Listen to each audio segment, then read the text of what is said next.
Hello and welcome back to another album ranking. Today I'm going to be ranking every album by the band Bullet for My Valentine. I've really been wanting to carry on this video series lately, and what better than with an actual relevant band that I am going to be seeing this year, at Download obviously, right in between Spirit Box and Korn. That Sunday main stage is going to be absolutely insane, cannot wait for it. But for now, let's rank these albums from worst to best.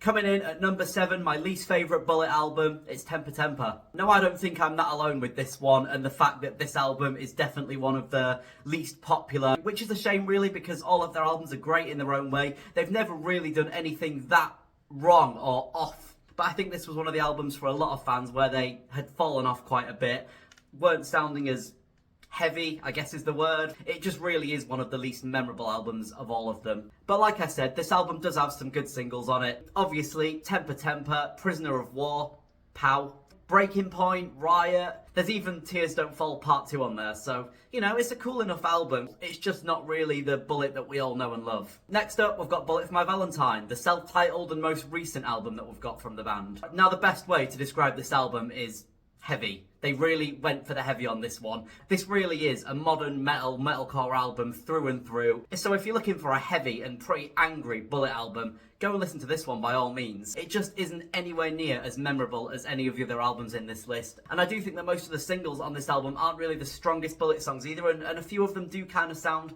pretty similar. We've got Knives, Shatter, Parasite, Rainbow Veins. I guess I enjoyed Shatter and Knives enough, but I haven't really been back to the other songs in quite some time now. We also got a deluxe version of this album where the band released a few more singles: No Tears Left to Cry, Omen, and Stitches. I think Stitches is actually a pretty great Bullet song, sort of sounds like old Bullet as well. I do think the band can pull off these sort of songs even better than when they're just full-blown trying to go really heavy, and it doesn't always hit the same. Another song that's worth mentioning from this album, and actually my favourite track from this album, is Death by a Thousand Cuts, the final track on the first release album. Death by a Thousand Cuts is an absolute banger. The intro is insane. So yeah, definitely an album worth listening to, but nowhere near as strong as the rest of the albums in this list. Next up, we got Venom.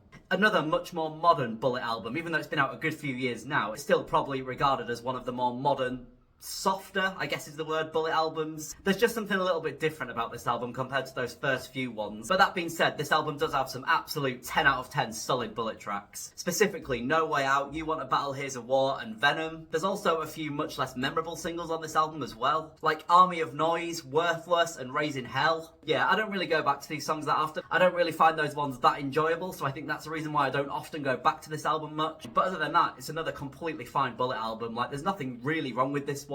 It's just not their best work. Now, I already know that this next one is going to annoy a lot of people, going to piss a lot of people off, and this is probably most people's most hated Bullet album.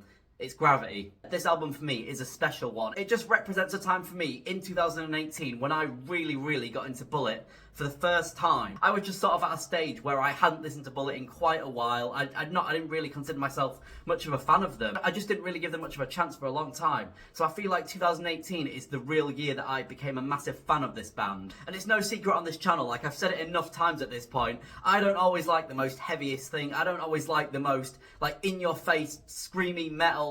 You know, that's not always for me. I like the softer stuff, I like the more pop rock stuff, I like the alternative rock stuff, and this album delivers plenty of that, and I think that's why I like it so much. I find almost every song on this album extremely enjoyable. And yeah, it's a massive change in sound to most of the other albums. A lot of fans were not happy with this one. We got some pretty strong singles on this album. A few of the best Bullet songs to ever come out in my opinion. Specifically, Don't Need You, Piece of Me, Over It, Letting You Go, Not Dead Yet. But yeah, I know that a lot of you probably aren't going to be happy with the placement of this album, but it's just my opinion. You can have your own opinion, I can have mine.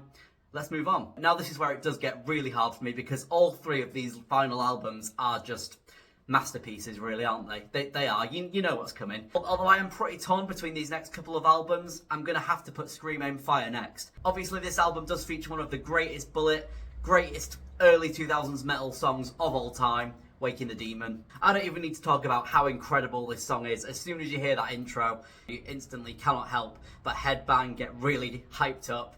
What a great song. We've also got Hearts Burst Into Fire, Eye of the Storm, Scream Aim Fire. Straight up bangers. Nothing wrong with this album whatsoever. I just slightly like the final two a little tiny bit more. So our runner-up album, it's obviously Fever. Another absolutely incredible Bullet album. Some very strong singles on this album once again. Obviously Your Betrayal, one of the best Bullet songs in existence. Bittersweet Memories, The Last Fight. Then we've also got Fever and Pretty on the Outside. This was actually the first song I ever heard by Bullet. But this song isn't even really a single, it's just the final track on this album. But for some reason, many years ago, this song, Pretty on the Outside, popped up in my YouTube suggestions and I instantly fell in love with it. My real introduction to Bullet. Another great, very memorable album, but it still doesn't really even compare to number one.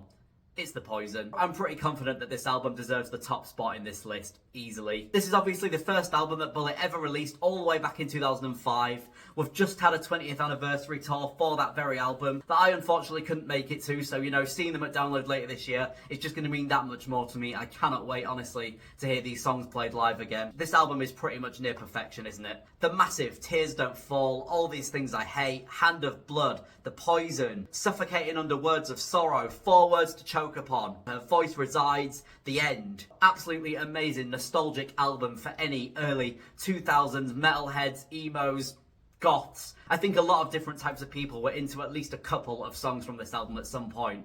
There really is just so many good things to say about this one. I know it's a really basic metal fan opinion to have, but I do think Tears Don't Fall is, again, one of the greatest early 2000s metal songs in existence. It just is. It is absolutely one of my favourite songs from that specific era of music. And the way that this album sort of inspired so many other bands to come in the future. You know, I've watched interviews of Matt Tuck and the band talking about this album specifically and how it inspired so many new upcoming bands back then that are now massive names in the scene.